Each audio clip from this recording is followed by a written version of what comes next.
All of a sudden, he started singling me out in the prayer, and he was like, God, please forgive Treasure's sins. I was like, what did I do? Like, I'm just here for breakfast. Like, what did I do?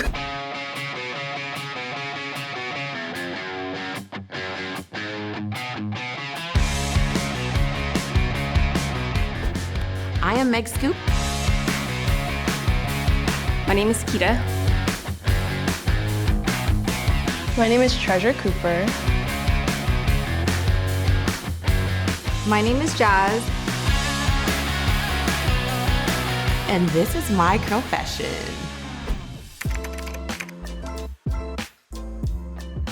Gentlemen, do not date if you don't have the funds to date. Now, you ain't gotta be rich, but you should have a little something to just have an enjoyable time, whatever that means to you. I had just moved to Atlanta, and this guy was like, hey, you wanna go out? Like, you're cute, whatever. And I was like, okay, cool. You know, I'm new to the city. He's like, meet me at like Ruby Tuesday, something that was not like crazy expensive, and that was fine, because I don't care. Like, it's more about the quality of time that we spend as opposed to the location. I'm the type of woman, I always have my money on me, I'm always prepared, I can take care of myself if I need to. But if you ask me on a date, then I do expect you to pay for whatever it is that I want to eat. I'm not going to, this is what I would order and pay for myself. So if you can't pay for it, then we're in it's a little problem here, because now it's like, why did you ask me? And now I have to change what I was gonna eat and pay for myself because you can't pay for it. So anyway, I think I ordered like a steak, something like that, Ruby Tuesdays, right? Maybe that's like $12, $10, I don't know. It was something real cheap back then. This man looks at me as I place my order, and he's like, and I'm sitting here like, did I say something wrong? Like, next thing you know, he orders and he goes, I would like the house salad with ranch dressing. And he was like, actually, can I have a double ranch? Or is that gonna cost me extra if I get a double ranch? And the lady was like, no, it's for free. He's like, yes, let me double ranch. And she was like, would you like to add protein to that, sir? And he's like, no. Wait, is it extra? And she was like, yes. He's like, no.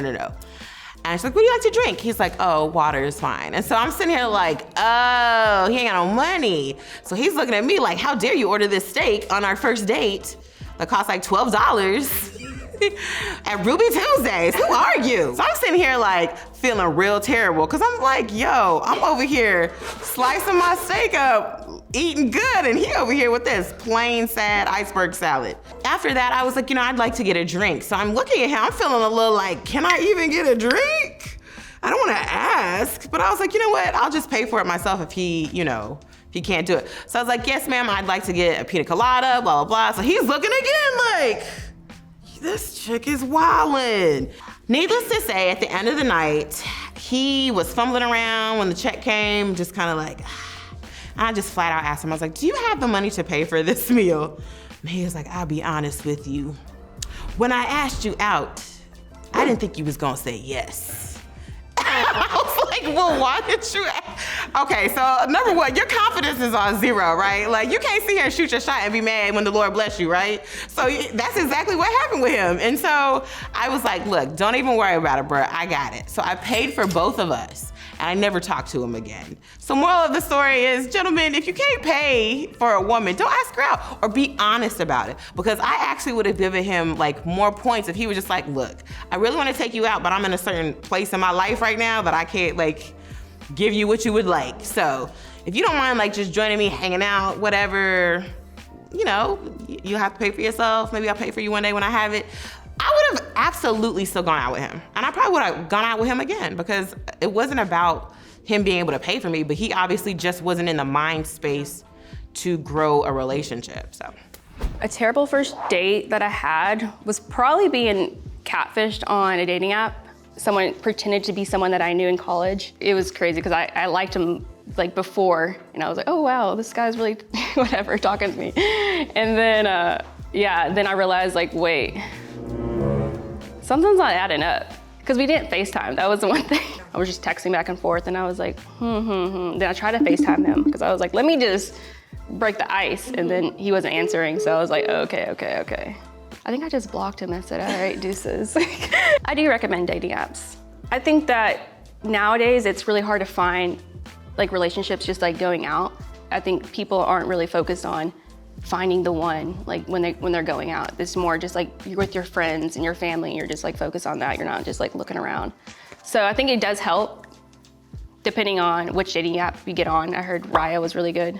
When you're dating and it's a bad relationship, it really just helps you for another relationship. You end up learning like what you don't like, what you do like, and taking that and getting into a better relationship. Like the relationship I'm in now, definitely appreciate it more because I'm able to take those bad relationships that I had in the past and realize that this is what I like and this is what I want to get into and this is what I'm gonna, this is my standards. I definitely think that you have to figure out what you don't want, and it's really gonna help you figure out what you do want for sure.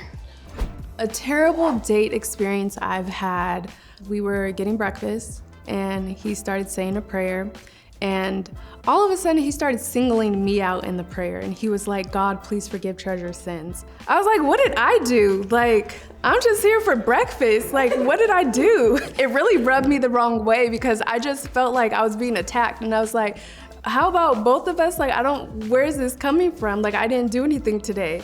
So that's what started it. I don't know how this came up, but we started talking about homeless people, and he started saying like, he doesn't donate or give money to homeless because they're just gonna spend it on alcohol and cigarettes and they should be saving up for rent. And I'm just like, I was already annoyed with the prayer. And so I'm not gonna lie, I took the opportunity to escalate it. And I was just like, that makes no sense. Like, where's your logic? Like, since when does the cost of cigarettes equal the cost of rent? Like, what are you saying right now? This makes no sense whatsoever. And so it really turned into a whole argument, which is not usually what I prefer to do in public. It was just so odd, and I've never been in that position before, so I was like, what the hell? I met him on Instagram. You can do your due diligence with someone on Instagram, look at how they talk, what they post, and that just all went past my radar. I don't know what was going on. I'm dating someone, so at the moment, yes, I'm done with Instagram dating. Where did you meet who you're dating now? Instagram.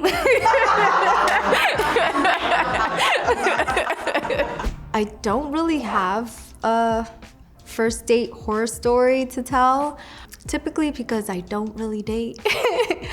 It's really hard, honestly, being a flight attendant, and I just haven't found the time, or it takes a lot for a guy to get my attention, let's just say that. Yes, I have been hit on while at work. A gentleman left his phone number on a water bottle and left it behind.